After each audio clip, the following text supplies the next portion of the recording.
So how do you do factoring equations? Hi, I'm Jimmy. I've been teaching college mathematics for 9 years now, and I'm here to give you a few basics as to how to do factoring equations. Now, the phrase says it all, factoring equations, equations which require you to factor. So I'm going to give you a couple of quick examples to show you exactly how you would solve after you factored those terms. Now, the first example we're going to go over is something of the variety of, for example, x squared plus 3x is equal to 0. Now, what you want to do first is, being that it's a factoring equation, see if you can't factor something. In other words, see what the two terms have in common.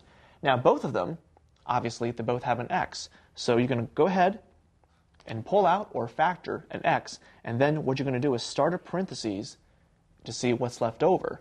Now, for example, you've taken 1x from x squared, so there's going to be an x left over.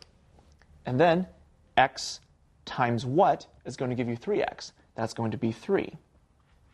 And so you still have equal to 0 on the other side.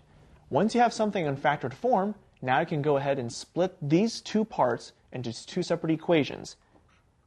In other words, x equals 0 and x plus 3 is equal to 0. Now, if you take a look, however, this x equals 0 is already an answer, so that's already covered. Whereas for this equation, all you need to do is subtract 3 on both sides, so you're left with x is equal to negative 3. And that is going to give you your other solution. Now, here's another equation that you might see. X squared plus 7x plus 12 is equal to 0. Now, to do this one,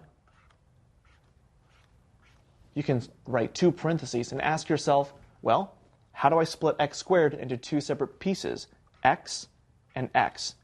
As for the 12, what you need to think about is, what two numbers multiply to give me 12, but add to give you 7?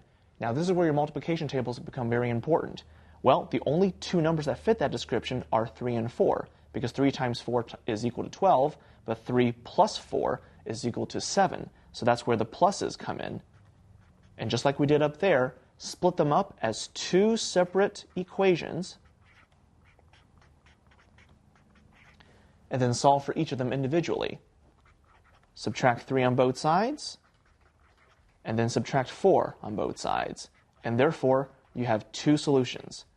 So, I'm Jimmy, and that is exactly how you do factoring equations.